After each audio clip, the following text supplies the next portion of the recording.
Vietnam era vet. I wasn't in Vietnam during my service.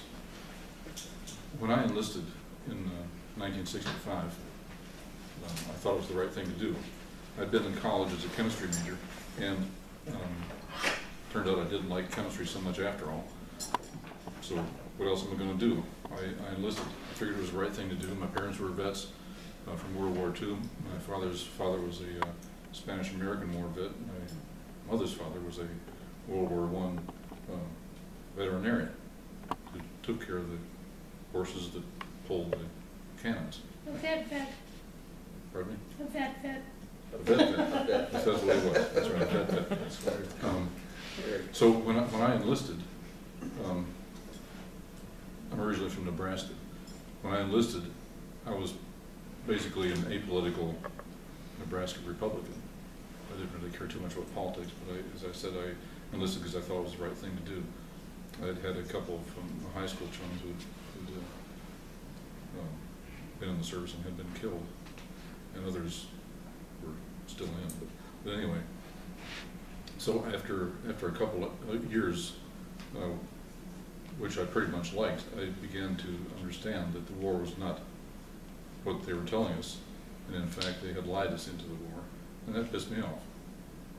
As Harry noted at the beginning, I had 2 more years to go, and I was pissed about it. So when I got out of boot camp, I was sent to A school, the training school of electronics, and some of my schoolmates were sent to the West Coast. They may have wanted in Vietnam. I was sent to the East Coast. When you're in the military, you go where they send you. And I wound up in a anti-submarine warfare patrol squadron, aviation, naval aviation. I was stationed in Norfolk, and the squadron moved to Patuxent River, Maryland. And from there, I was deployed twice to Iceland. And during that time was when I started to read about Vietnam and understand why we were really there and how I felt about it. And in my second tour in Iceland, you should know, if you hold a globe in your hand, the planet Earth, over here is Iceland, in Southeast Asia, Vietnam, and up here on the opposite side is Iceland. So I was literally and figuratively on the opposite side of the planet from what I had come to hate. So in my second tour in Iceland, I had already kind of formulated how I felt about it, and I had found the underground GI papers that Harry so aptly illustrated for us, and I actually subscribed to them, and I got these underground papers in the mail through the Fleet Post Office, and I was always kind of in wonderment that they would actually send those to me, but they did.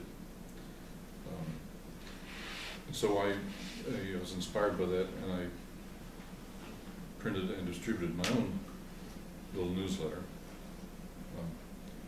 I was in Iceland. We were at a NATO base, Catholic Iceland, and I had access to the base operations office, so I could sneak in there, grab a mimeograph master. Some of you older folks know what that is. Some of you younger folks don't know what that is. But I could sneak that into my barracks, and then I type my own newsletter, plagiarizing from some of the things that I had gotten in the mail, and then adding my own comments and putting my own spin on it. And then the next night, sneak back into the operations office and run this thing off on a hand-cranked mimeograph machine. Plagiarizing, it was historians never do that. It's a And then I would pass these newsletters out on base. And on Iceland, it was pretty easy to conceal them because it's cold. You just hold them under your coat. I didn't have to worry about being seen with them, but I did have to worry about being caught slipping them under doors, putting them on bulletin boards in barracks, which included officers' barracks. You could get onto these, into these places. And so I did that for about 6 months. And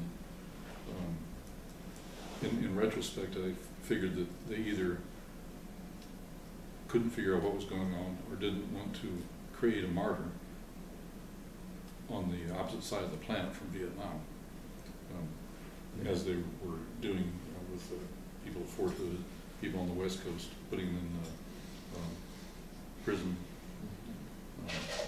So that's what I did. And then when I got out, I jumped right into the anti-war movement here in Baltimore, on the Johns Hopkins University campus. And so I got out in November 6th of 1969. And soon, the young woman who became my wife, Margaret, she and I were painting recruiting signs on the median strip on 33rd Street between Greenmount Avenue and the Memorial Stadium, where the Orioles and the Colts used to play. And there were just enough recruiting signs that you could paint them white with spray paint, and then PACE, and then a peace symbol. So we did it 3 times, and the 3rd time we got caught, again in the middle of the night. And I think that was Christmas Eve. And so, if my memory is correct, then we spent Christmas Eve in Baltimore City Jail. So I've been a anti-war veteran ever since I became a veteran in 1969. And that's my story, and I'm sticking to it. But the interesting thing, one of the interesting things to me is, back then we didn't really have a resource of anti-war veterans to help us. So that is why IVAW, Iraq Veterans Against the War, is so important to me and other vets in my generation, because we want to help them be successful. And we haven't been able to stop war, maybe they will. Yeah. I don't know how long we'll be around. They'll be around longer, and so we got to help them. So the things we've heard, references we've heard to IVAW today are important. It's important for us to do as long as we are still able to do anything. That's really important. So now it's time for questions and answers. This session is followed by snack time. Makes me feel like I'm laying down on a blanket and taking a nap.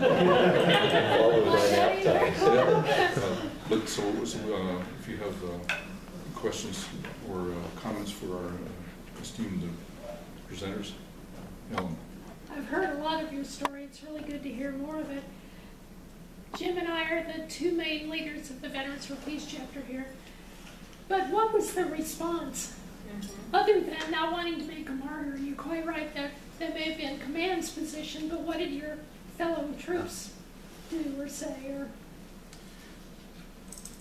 as a apolitical Nebraska Republican, I was pretty laid back, and in general, that's the way I still am. It's just part of my character. But having gotten pissed off by LBJ, the president, and the admirals and generals and the people from whom I'm supposed to take orders, I became pretty outspoken. And so even while I was, before I did the newsletter, but even while I was doing it, I get into the rap sessions that are kind of typical for military barracks. We talk about all kinds of things. I preferred to talk about the war and what was wrong with it. And it was hard to find people who would actually say they agreed with me. You know, I could see the nodding heads and things like that.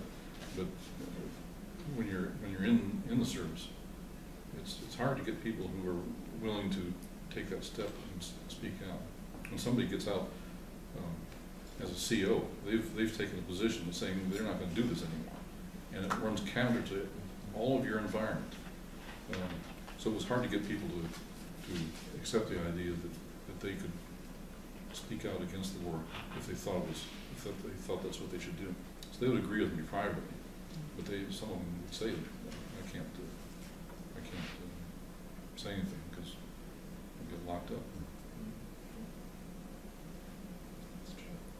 Jerry. So, you know, we're talking, and this is, I understand, it's a historian gathering, but I like to bring things up to today and, you know, more recently in Iraq, of course. And you know, when we got bamboozled into going into Iraq, there were still 15 million people who came out into the streets of worldwide to, you know, demonstrate against this. You know, many people put their bodies up against it, and so you know, there is resistance, and I would put forward that that resistance showed itself in the Occupy movement in the last year and a half, 2 years. And so there is some reason to believe that things are changing, that consciousness is changing, and young people are in a different place than we were when, you know, in the 60s, and that there's, I agree with you, Jim, that the support for the younger people is the best things that we can do. So I would just say that, you know, gotta keep on keeping on. Young people, you know. Yeah, write books and newsletters and all kinds of things. Yeah. Yeah, speak up. Well, speaking of speaking up, I kind of want to ask